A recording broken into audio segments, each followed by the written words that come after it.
पराभवाचं दुःख आहे की वाटलेले पैसे परत मिळणार नाहीत याचं जास्त दुःख आहे, असं टोला शिवसेना उद्धव बाळासाहेब ठाकरे पक्षाचे आमदार महेश सावंत यांनी समाधान सरवणकरांना लगावलाय।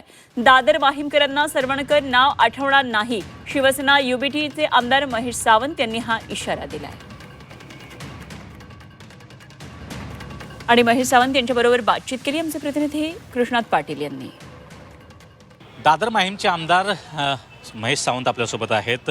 आता पराभवाचं आणि ह्याचं कवित्व सुरू झालेलं आहे, अनेक कारणं शोधली जात आहेत।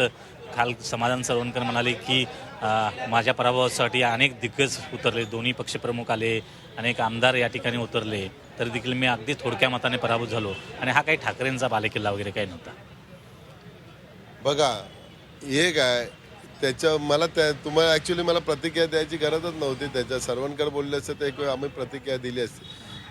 ज्यांचा म्हणजे म्हणतात ना लहान मुलांना बागेत फिरवायचा शौक असतो, तसा वडिलांनी त्यांना फिरवलं आणि सगळ्यांना म्हणजे माझा क्लेम होता। असे माझ्यासारखे कितीतरी दिग्गज होते की ते स्पर्धेत होतं, कित्येक वर्ष शिवसेनेसाठी त्यांनी केसेस घेतला, मार खाल्ला, झटले, सगळं केलं, घरदार सोडला।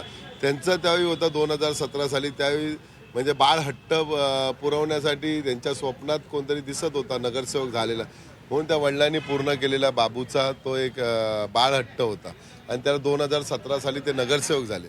2017ला नगरसेवक झाले। जी टीम आता इथे होती तेच आमदार होते, ते फक्त आमदार एकच आमदार बदलला, सदा सरवणकर जागी महेश सावंत, अजय चौधरी तिथेच होते, सुनील शिंदे पण होते वळलीमध्ये, त्याचा भाऊ निशिकांत शिंदे ज्याला आम्ही निवडून आला तो त्यांच्याबरोबर होता त्यावेळी, तेव्हा तो त्यांना गोड वाटला, तेव्हा त्याच्या हस्ते कितीतरी पैशाचं वाटप झाला। आणि आजसुद्धा त्यांनी 2026 साली त्यांना विचारा की त्यांना दुःख कुठलं आहे, पडलेल्याचं आहे की पैसे वाटलेल्याचे परतफेड झाली नाही, हा दुःख त्यांना जास्त आहे। काय बोलतो त्याच्यात त्याला माहिती, त्याची अवकात काय होती हो, एका घरात 3 कुटुंब राहण्याची अवकात होती यांची। आज ते कुठे कुठे राहतात, किती हजार स्क्वेअर, तुम्ही दाखवता किती हजार स्क्वेअर फूटमध्ये राहतात।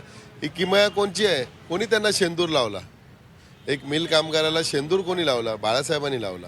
माननीय पक्षप्रमुखांच्या पाया पडत होते, नाक झेजत होते का, तेव्हा ते गोड वाटत होते, तेव्हा ठाकरेंचाच बालेकिल्ला होता ना। आज तुम्ही शिंदे गटात गेल्यावरती ठाकरेंना शिवाय ज्या ताटात तुम्हाला जेवाय बिवायला देते तिथे घाण करण्याची संस्कृती आहे त्यांची। मी तर म्हणतो मी आता तर जीव तोडून काम करणार, पुन्हा या दादर प्रभादेवी माहीमकरांना सरवणकर नावच आठवलं नाही पाहिजे, एवढा काम करणार आहे मी तर म्हणतो त्यांनी कारणं शोधू नये। धीरज कृष्णात पाटील, झी मीडिया, मुंबई।